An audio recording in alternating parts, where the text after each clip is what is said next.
Welcome back, fellow armchair generals. This is Gamer1745 here with my continuing playthrough of Hearts of Iron 3 with Black Ice 9.11 and a huge number of other mods.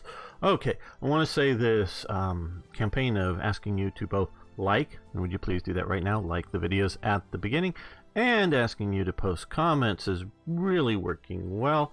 It's getting lots and lots of comments. Bunch, and I love them, of just the simple highs. Those are great.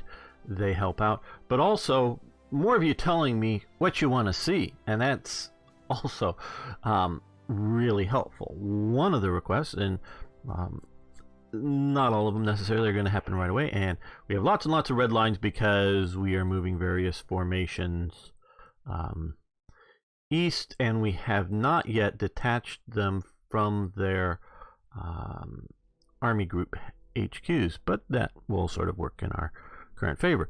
Wanted to see how some of our generals have developed. Well, von Brauchitsch is in charge. He's at skill level 5 with experience of 42.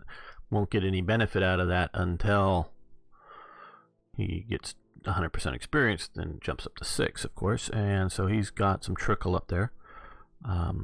And of course, since he has not been in direct combat, doesn't get any new traits. And Army Group South, Army Group Sud, we have von Rundstedt here is at 6, much closer to the combat. Again, not in it there, so he's doing that. We can look down here, see how Paulus, sort of a famous general who became a field marshal and surrendered, he's at skill level 4. What was he, 3 or 2 at the beginning of this series? Forget. If anyone wants to, they can look back at it. And litters, let's see. Just looking for sort of like this guy.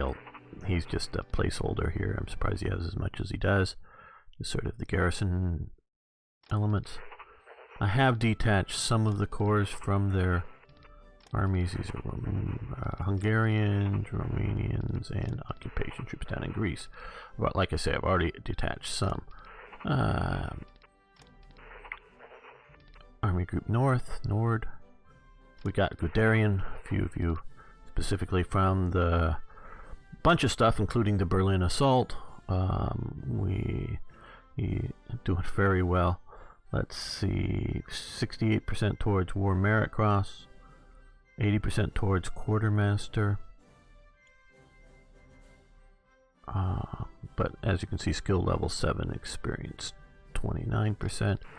So he's doing particularly good. Oh, we didn't look at some of his subordinates. Von Singer und Etterland, one of my sort of favorites. There, he's up at skill 4. Harp, how's Harp doing? He's at skill level 5, as you can see, so he's been grinding his way up.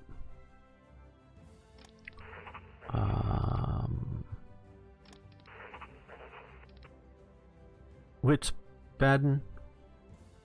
Yes, I don't know, is that how you pronounce the name? I'm probably messing that up. Skill level 6, he's had a lot of his armies fighting hard. Block is at 4. Trying to sort of see Gil, or is it Gilly? Not quite sure. There. And let's come Army Group Middle. Von Mackinson, you can see he's been in a lot of combat before, or during some of this stuff here, I guess in this early thing. Not sure how he got Ski Jaeger. That's pretty cool. And then Loki. But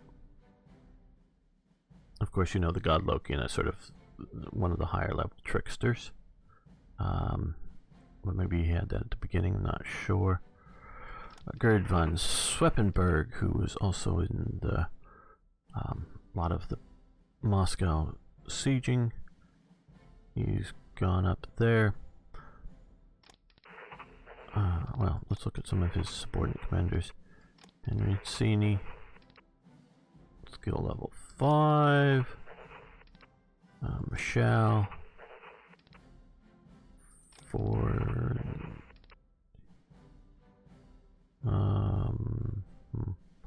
Looking mostly for corps commanders and above. And let's come up here. Let's go Army Group Caucasus under von Manstein.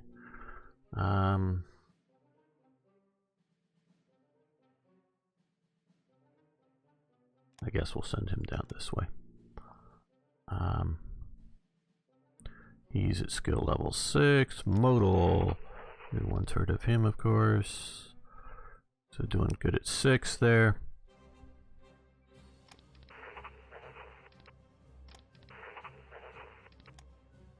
Hadler, who was much higher ranking in the service than a army commander. Much more German general staff. Wise removed a bunch of his stuff, sent it somewhere else. And von Kleist, who did not actually have a lot of units under his command during this campaign, but other ones, and we've sort of assembling some stuff as Hopner is up at 5. So doing pretty good, pretty good. Now, come over here. We've got Herr Rommel at 6, and he's increased greatly. I think Desert Veteran is everything from there on out has been earned. I'm the one that pushed for Gebirgsjäger trait, because if you you read his biography or his book, you know, he's in mountain troops and he gets this pour le mérite taking the top of a mountain, and so he's of course a fully qualified mountain general, as well as obviously he quickly learns the Desert Fox things. But if you just put him in, and well, as you guys know, skill traits are earned by time in combat in a particular terrain, and not just time being in the terrain. So meaning if you're there but you're not actually in like command, or you're not in combat, so if you were to put him as the Africa Corps commander, which currently is Hoth and Ben Hoth, sort of very unhistorical but sort of cool, he won't earn up much or any desert traits, so you sort of have to sort of cheat that in a little bit. But he's definitely and he by the time he didn't have to learn being a good panzer commander in combat, he knew that at the beginning of the invasion of France, which was his first World War II combat command, he did that wonderfully. And I don't think he ever went to any Panzerschules to get any sort of officer training for how to operate Panzer divisions. For those of you, and I know many of you are watching many of the series and know this stuff very well, on Rommel, he's basically a Bavarian, I guess. At least joins the Bavarian army, the old imperial German system. Wasn't a unified, centralized army. Some medals some medals were just for certain local armies, like the Pour le Mérite, I believe, is a Prussian medal, though he gets it because it's handed out by the Kaiser, basically.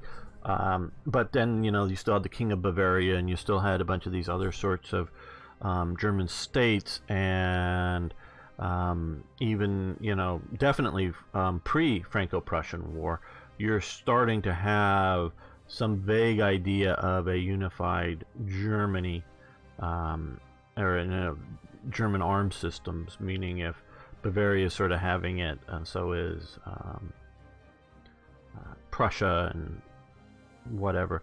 But isn't really until the Austro-Prussian War do you push Austria out, and you're starting to centralize the German system under the Prussians.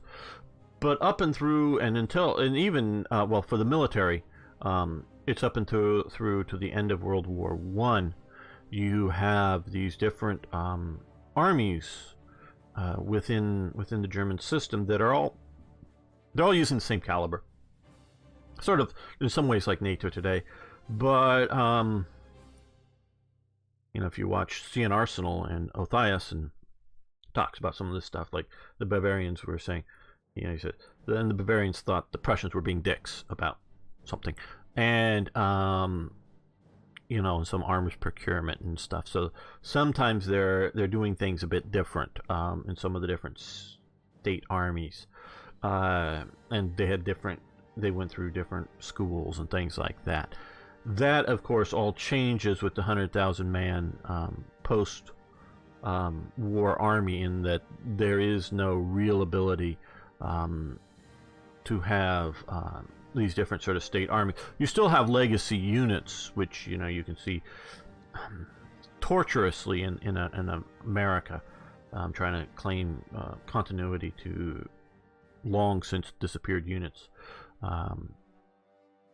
but trying to maintain some unit generational tradition. You still see that most assuredly, and that kind of thing is going on, but it's no longer this sort of separate army. So he starts out more or less in the Bavarian army, Rommel does, and is in the Flanders campaign, and then from there basically gets heads over to mountain troops, and first in Romania, and then fighting the Romanians, and then fighting the Italians. So that's sort of his World War II career. Well, he gets, because his pour le mérite and whatever, he makes the cut and stays in the army.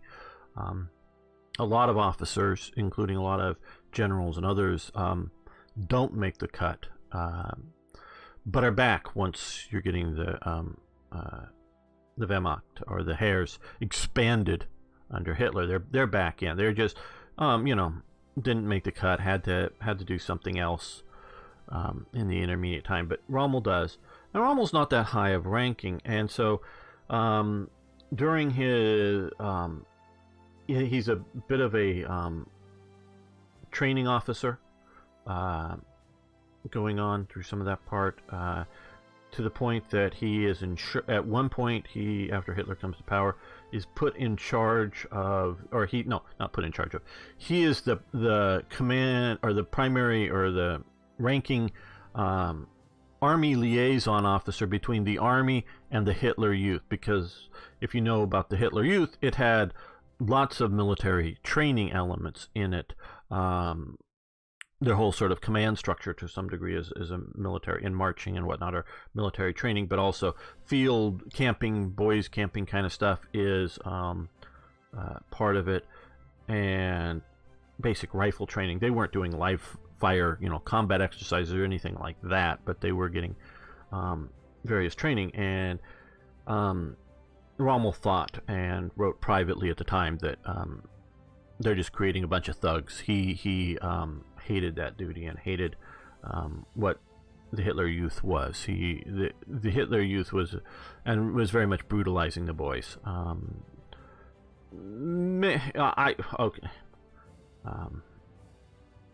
Very much brutalizing the boys. We'll just leave it there. And I was going to say, well, I'm sure it wasn't the same everywhere, but it was bad enough. And he's doing that for a while.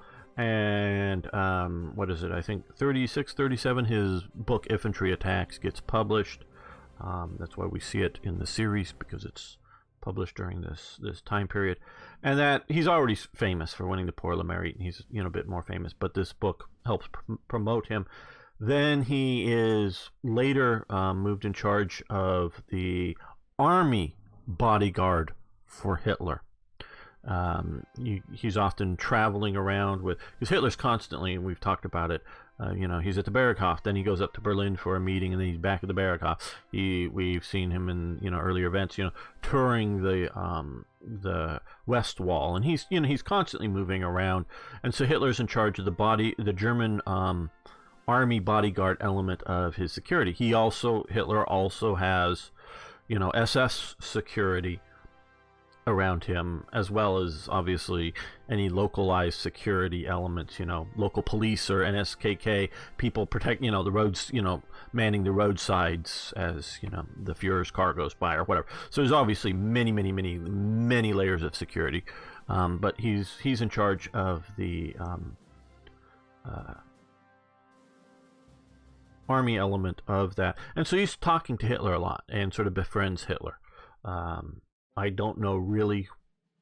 He's sucking up to Hitler is clearly what he's doing. I don't know at that point. Now, of course, things change later on as disaster after disaster after disaster is happening, and enough of them can be laid at Hitler's bad decisions, and bad orders. So he later very much changes his mind about Hitler, and I think a lot of that is really starting to show up in North Africa. But earlier on, he's sort of sucking up to him. And so Rommel is definitely reading, and, we've also shown some of the magazines that were published, first, covering sort of mobile troops, motorized, and then, the Panzer Troop magazines, the sort of pink ones you saw. He's, of course, reading those kinds of things. He's reading Guderian's books and other things like this. So he's really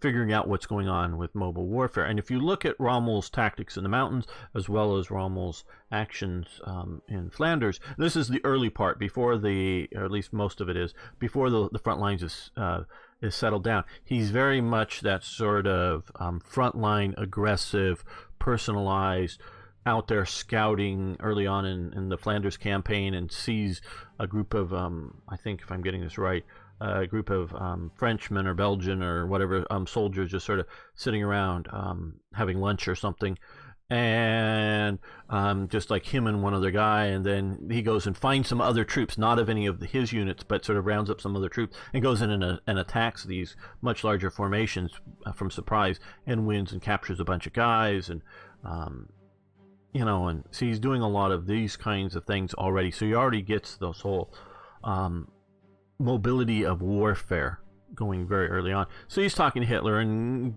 I want a Panzer division, I want a Panzer division, I want a Panzer division, or this is how I would run a Panzer division, or this is, so he convinces Hitler, and so he gets his Panzer division, the 7th Panzer division, which I'm sure to some degree, I'm not exactly sure how, but some degree the reason it sort of happens is it's a Panzer division equipped with secondary Czech tanks primarily, as opposed to what is, at least in theory, supposed to be Panzer IIIs and Panzer IVs, but which are better tanks. Both of them are better tanks. Obviously, most divisions have lots of 1s and 2s.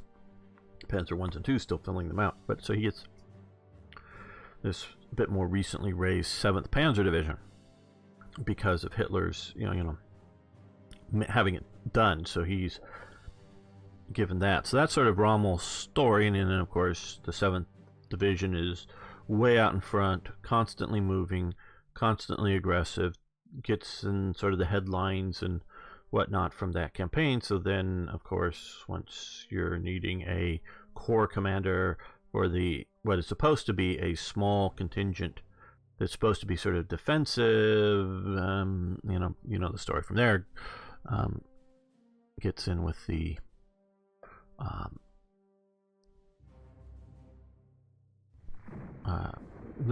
Africa Corps, sorry.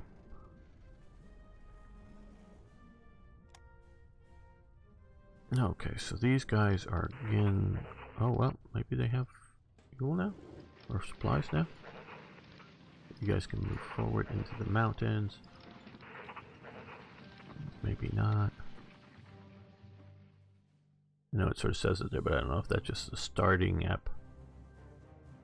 Until it calculates, oh, you're not supposed to have that. But we're flying in lots and lots of supplies. At least we're supposed to be. Yes, we control the Mediterranean. Yes, we control the Baltic.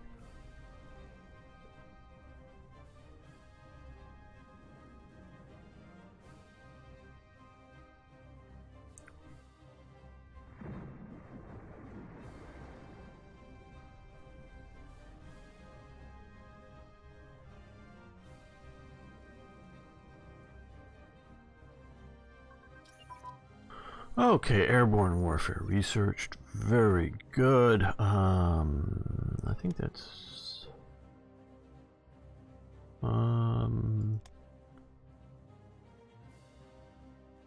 Oh, I guess it's up. Oh, here. Okay, 44. Well, maybe back off on that for the moment. Some things we are definitely pushing into 44. Yeah, let's do this. I have not yet seen them be any effective, but we'll go for that. Okay, light cruiser engine advanced, very good. Wanting that. I don't know if waiting for it's the right term, but wanting that, that's good. And logistical warfare focus. Forget which. Okay, yeah. IC. See, we got more or less enough IC. Supply throughput. Yeah, we'll leave that. And fire control systems training advance. And that one is the one that's too far ahead. Let's see, what might we want to do? Carrier group doctrine, okay.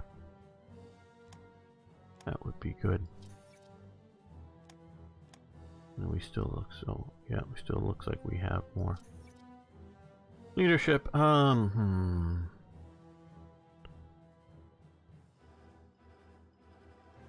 cruiser crew training, that would be good. We'll get that.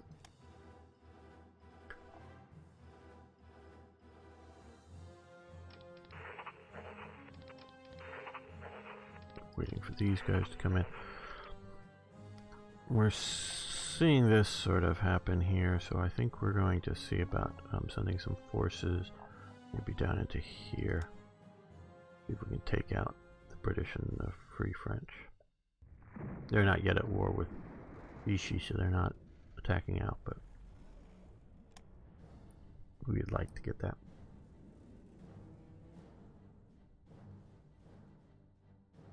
Well, how are we doing in India? We've made initial landings. We are slowly, because these guys don't have transport units, slowly getting across here.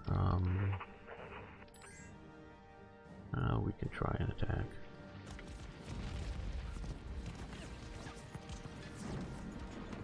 That isn't going to work out well. And then they're going to counterattack, but since we have not waited till we collapsed, run out of organization to stop attacking, we'll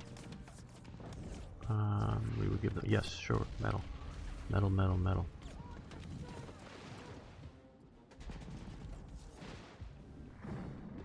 They're just waiting for a port.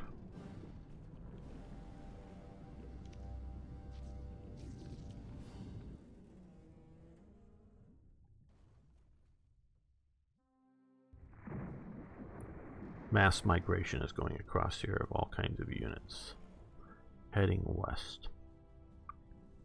Maybe making a big mistake, but I'm just moving most of the serious units like these guys out, leaving these guys, Soviet captured light armor, which aren't going to be ever really very good. And even though I have, increased their capabilities a little bit beyond what they originally had, yes, you may have that. They're still not going to be very good. So they're going to stay and fight partisans and guard the border with the Soviet Union and be sort of a tripwire force in the east. Heavy cruiser engine advanced. Very good.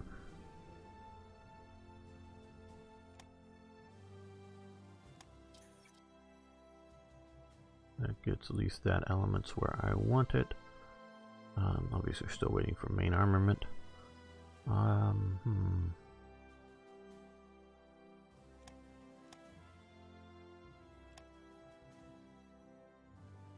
Sort of quickly looking for just crew training, get them up to, or doing the 43. I think we've got all the crews being trained, so commerce defense, spotting, we'll do commander decision.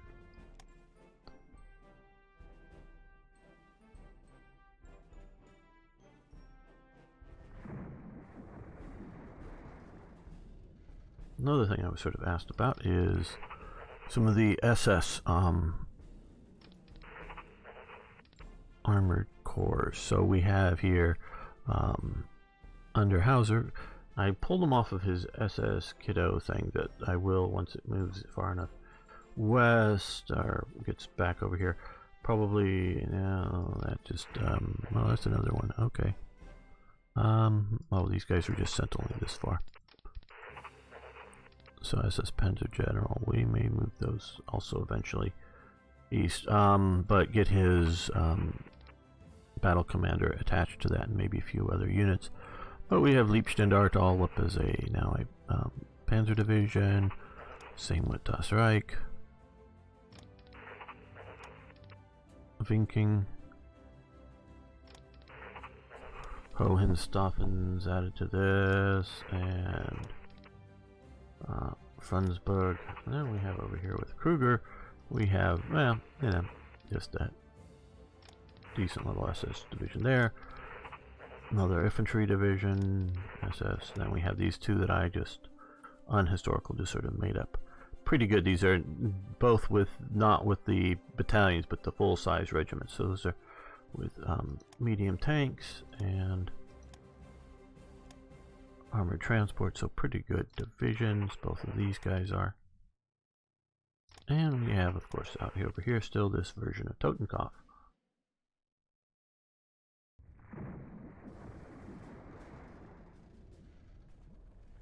I don't know if I'm going to create a SS Army formation or not, or just simply finally we stole some more blueprints, or keep them under more of a really good army panzer, a Heer's Panzer Army. Yes, get that right. Okay. Mein Führer, our spies have stolen plans that let us improve our abilities in infantry support tank to level 5, giving us the following benefits. Okay, not bad, but we don't have any of those. So, because that was one thing I did not research because I was not planning on building any. Because going with the assault guns and tank destroyers as well as regular sorts of armor, but that was one I didn't do it. Not that I'm upset that I got it. Doesn't hurt me because I don't have any of those. It doesn't help me either. And I was also asked a little bit about my air war plans. Well, right now,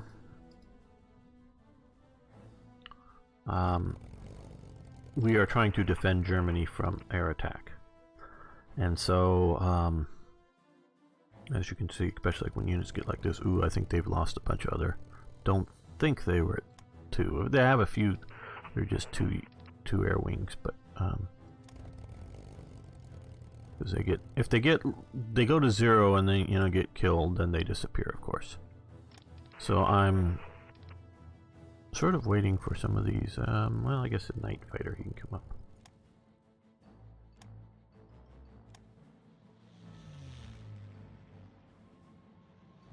And only at night. I am sort of still using them aggressive, but I thought about going to passive or defensive and trying that. Where are you? Okay, you're so another night fighter group. There we go. Trying to keep them over Germany. But right now, I'm trying to keep the fighting over Germany because I'm not sure if they're still getting their benefits from battling over Britain, because for a while I don't know exactly how it works, but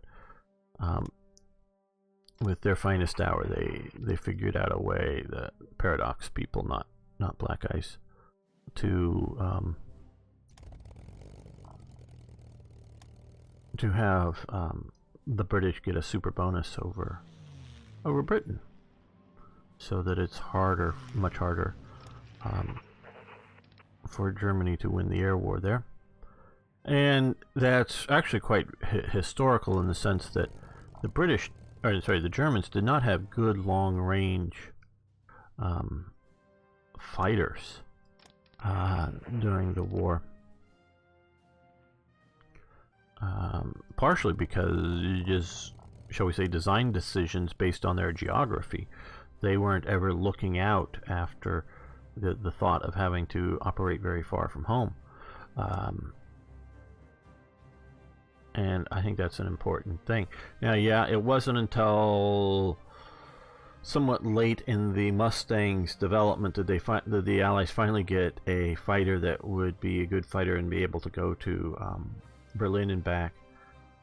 What it was, the P-38 Lightning, I forget some of the designations, the sort of twin engine fighter that the Americans had. That, I think it was a bit earlier and could have made it, but it wasn't a real sort of fighter type aircraft. It's much more like the Messerschmitt 110 kind of thing, more of an interceptor, you know. I don't like, they call these interceptors. These are fighters, okay? And for some reason they call the fighter bomber types fighters. These are fighters, meaning these guys are meant to go up and fight, well, any aircraft, quite possibly, but are meant to go up and dogfight and fight other fighters. The 110s were developed in, okay, again, another sort of brief history lesson in fighter development. Post World War I, shall we say late 20s, early 30s, you have the Schnell bomber in Germany. Obviously, that's not really coming out, or the term is until the Luftwaffenskrieg, so that's sort of late 30s. But earlier on, you have the idea of the fast bomber in all these countries. It's a monoplaned wing, fast-flying aircraft, and fighters cannot catch it. Didn't say they can't shoot at it, can't catch it. In that it is, and this was a lot of the people's fear, is that you would be able to launch a bunch of bombers. They can fly, because they have more than one engine, they can fly faster than the fighters can fly, and will come in and get through and bomb them.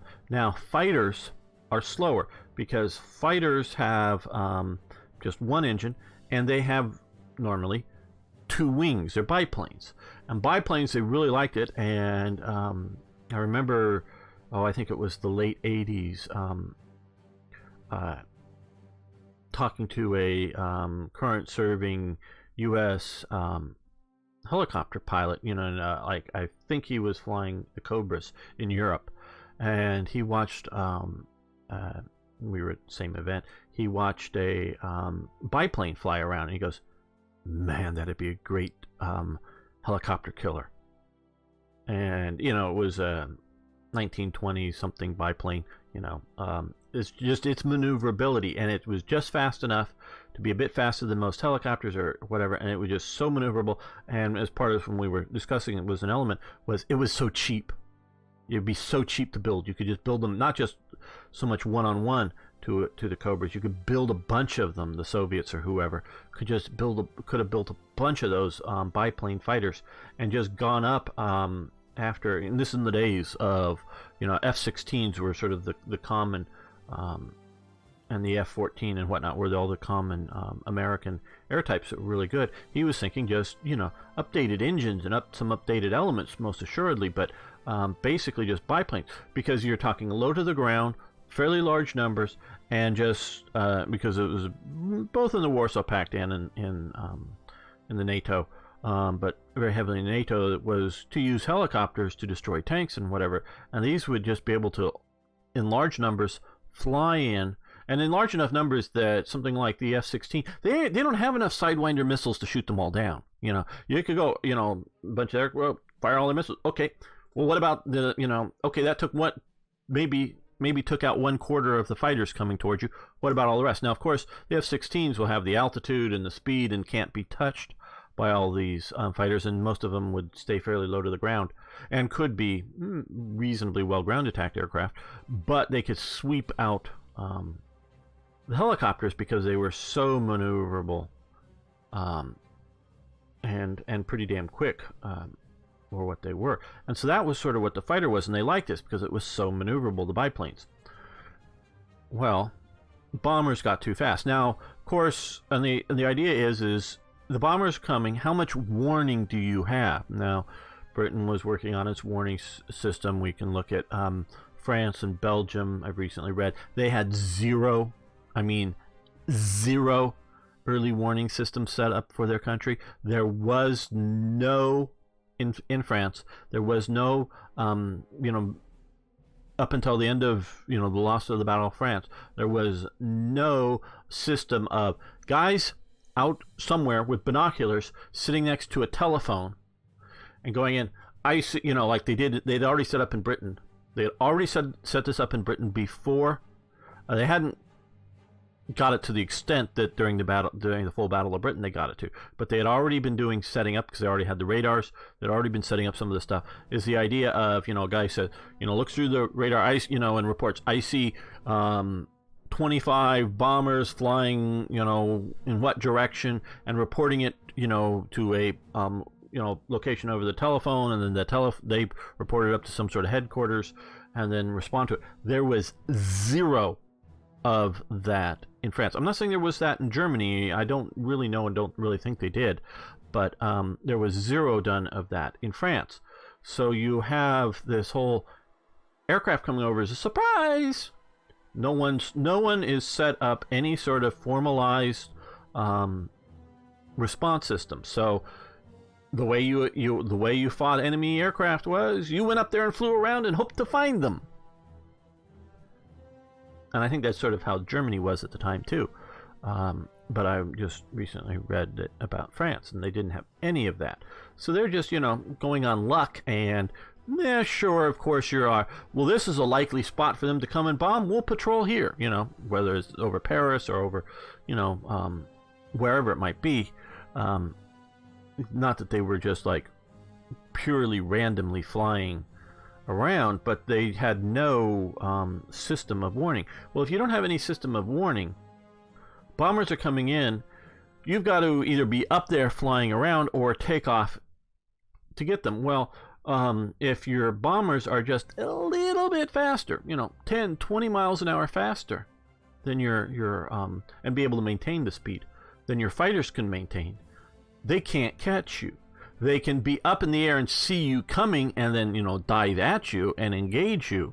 But once they do that, they can't then swoop back around and ever catch them.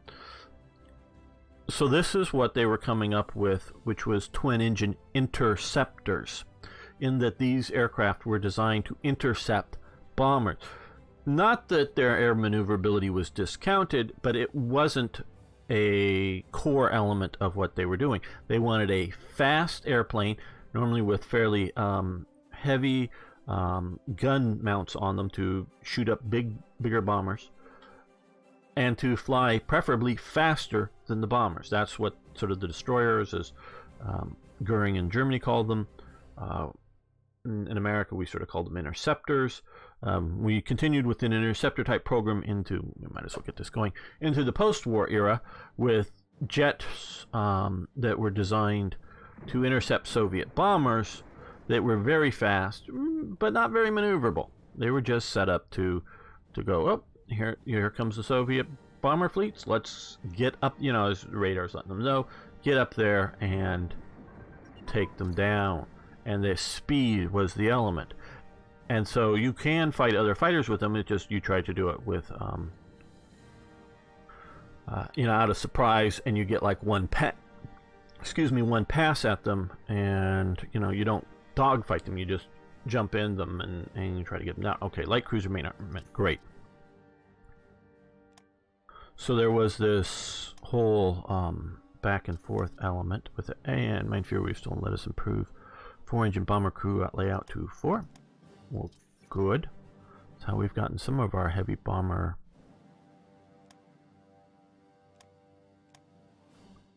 crew to level 4. Okay, so we've got that up.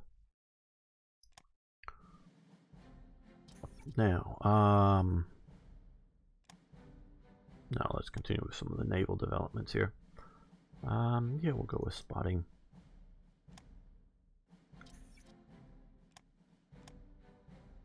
And so the U.S. No, also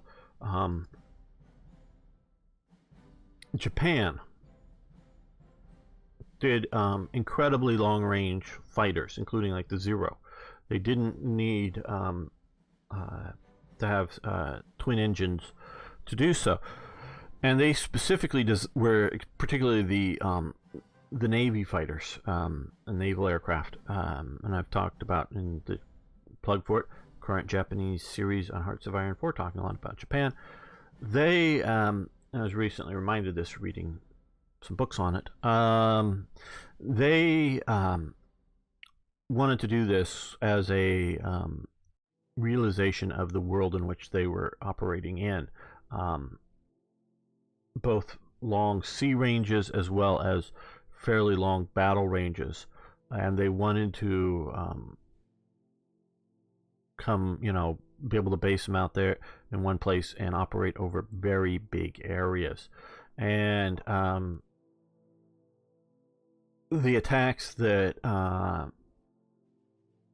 down in some of this area, I wish these were better marked, because this somewhere in here is the Coral Sea. Alexi quit too soon. Sorry. Naming places, because of course he's looking at Europe, and that's where most of us play, but love some more of it out here. Names of places and things. He's coming out here. Is that the Allies down here, and I say Allies by this point, think that the Japanese have some carriers down here. They don't. Because they, they originally, I think, had planned, maybe they have one carrier, if I'm trying to remember from the stuff, but they originally, I think, planned 3 carriers for the attack on the Philippines. But they decided, no, we're not. I think they withdrew at least 2 of them. Nope, and they decided to keep them back. These were the older, slower, smaller carriers. They keep them back in Japan. This is during the Pearl Harbor attack and whatnot, where all the good ones were. They decided just to fly all their fighters and bombers out of Taiwan, and so they would think nothing of a 400-mile flight one way, then to go into fighter combat or go into bombing stuff, ships or ground targets, and go home and escort them with fighters. And so they were set up with fighters that were able to do this. And so, like, the Japanese were sort of shocked when Prince of Wales and Repulse, which was sunk out in here, that the British sent over. They were very, supposedly the Japanese Navy was very impressed by Britain's quick response as tensions were rising to get the 2 ships here, and were quite afraid may not be the word for it, but they were concerned about this kind of stuff, until their observers saw no air cover. The British were not providing sort of continuous air cover from land base, because obviously they didn't have any carriers with them. They knew that from the beginning, but they weren't supplying air cover on a ongoing and sort of continuous daylight. We give them money for rare materials. No, I'm trying to build that up. Sorry. And so, and we can see, I've specifically read it, and then part of it may just be Italians, but some of the Italians' difficulty in keeping continuous air coverage over some of their naval operations in the Mediterranean. And I say just Italians, and it isn't necessarily, maybe is, but isn't necessarily a slam at because they're just Italians can't do it. No, it's because the Regia Aeronautica and the Regia Marina, the Royal Navy and the Royal Air Force, weren't necessarily very well coordinated. We can find that Goering demanding, and this is one of the reasons Germany never completed its carrier, which wouldn't have been that good of a carrier from my understanding. I haven't looked at it in detail, but at least for the size of it, and it wouldn't have carried very many aircraft compared to what the Japanese or the Americans or the British doing. I mean, I'm not saying technically it wouldn't have, had good engines and it wouldn't have gone through the water well and, and whatnot. It just wasn't going to be a war-winning carrier.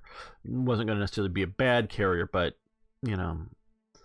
the amount of aircraft and whatnot on it, I gather, wasn't going to be very big.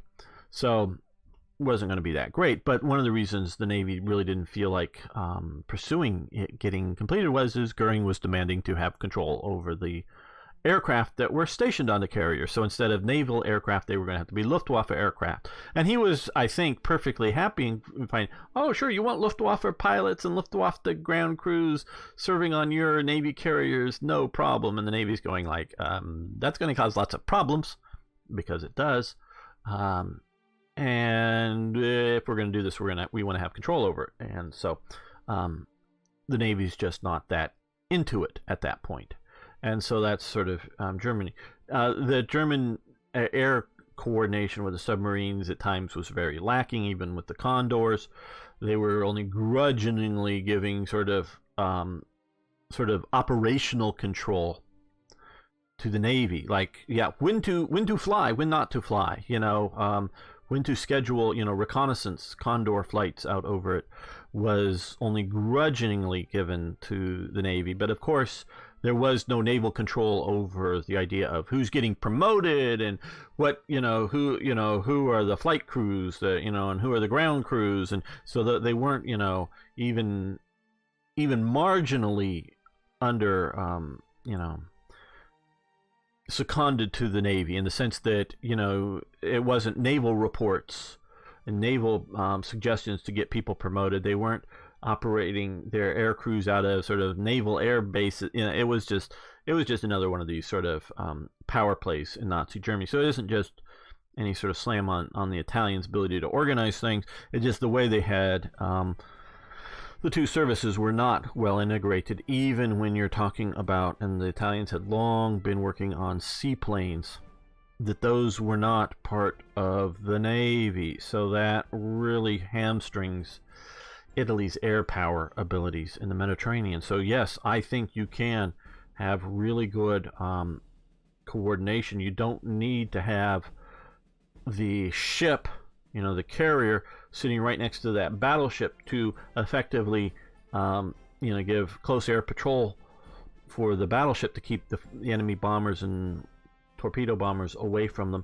You can have them on the island that's just, almost as close, and just work out with the Navy. Oh, well, we need to, we don't want to have gaps. And even if here, where they're sailing around trying to protect from invasion, because had those two battleship and battlecruiser or whatever, Prince of Wales or Repulse, had they been able to patrol, they could have massively damaged any naval landings by the Japanese, to the point of maybe preventing the naval landings. And even if air power over it isn't continuous during the daylight, you don't need it at night, because generally most Japanese were, it was the Americans did have one CVL that was specifically trained to operate at night against the Japanese. And so that and it was one of the smaller ones. That's what they trained to operate at night. They keep the aircraft operating all night long, in and amongst other carrier task force, in which none of the other carriers would operate, had any ability, any pilots trained or any training to operate at night. And so, I'm not saying that, here comes a massive Japanese attack, they're not going to be taking off. They would have been taking off, but basically during the day was the time for the pilots to sleep, was the time for the ground crews to sleep on their, the one night carrier that was with them. But like anything in the Navy, there's an emergency every, hands to quarters, of course, but they weren't scheduled as part of daily non-emergency air operations during the day for a while. So you can do night operations. In the U.S., we're getting better and better, including radar on the, and so were the Germans, of course, as time goes on, radar on the aircraft that could spot ships at sea and attack them, and also just spot, hey, there's enemy approaching, be prepared kind of thing. So the Japanese were really good and really well trained at night actions. And they really wanted to, and really thought that night actions was going to give them a key victory element in the war. Unfortunately, radar shows up, and the U.S. gunners, we don't need to see you. We don't need to have training at night. We'll just shoot where the radar tells us to shoot. our guns, kind of things like that. So, but that's only, and ship radar only goes out so far, but having more airborne operations gets you seeing things better.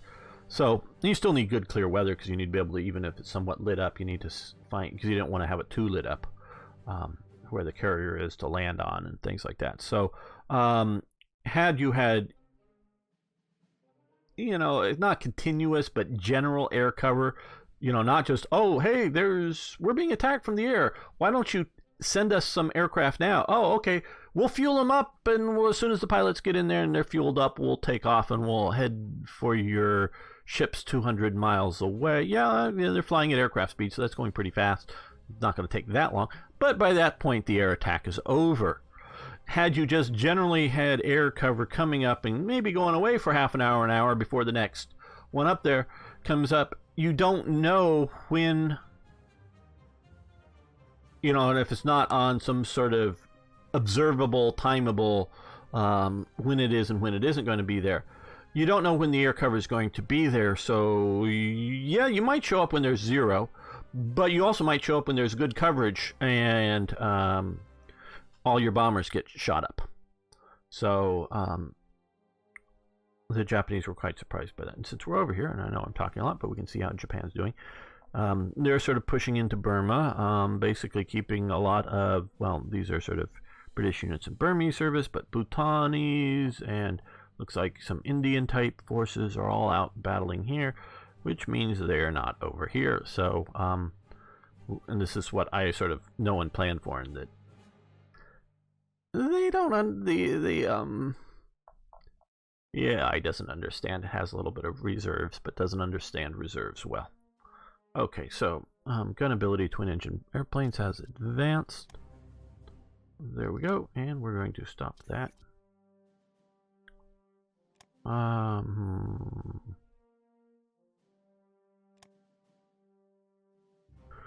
we might as well start some of that research.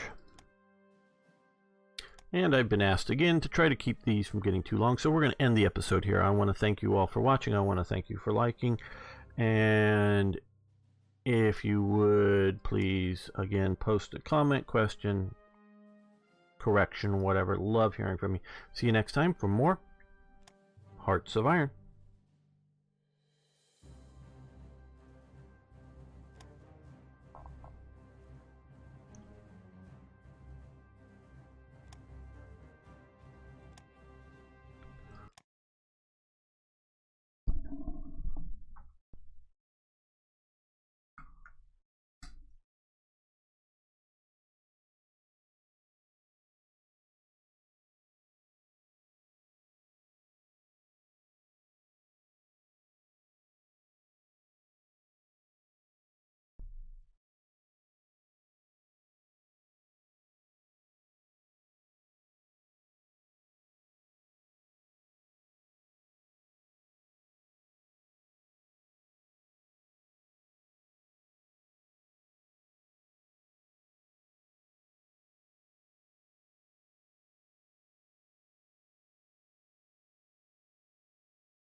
Life, noun.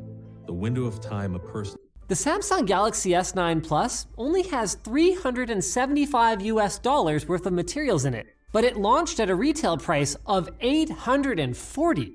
What? And the iPhone X, while actually a little cheaper to assemble at $370, retails to start at about $1,000. What if you could buy a phone for much closer to its actual cost? Well, it turns out you can. Welcome back to another installment of Why the Fuck Advertiser-friendly content. Are you guys buying this? Where today, we've got one of the top selling phones on Chinese e-tailer GearBest, the $213 Yumi Digi S2, not to be confused with the Samsung Galaxy S2. Also today is this exciting opportunity to learn about Madrina's Coffee. Madrina's Coffee blends specialty cold brew coffees into 16-ounce grab-and-go cans for everyone's convenience. Actually, just the convenience of their customers. Check them out and use offer code Linus to save 40% today.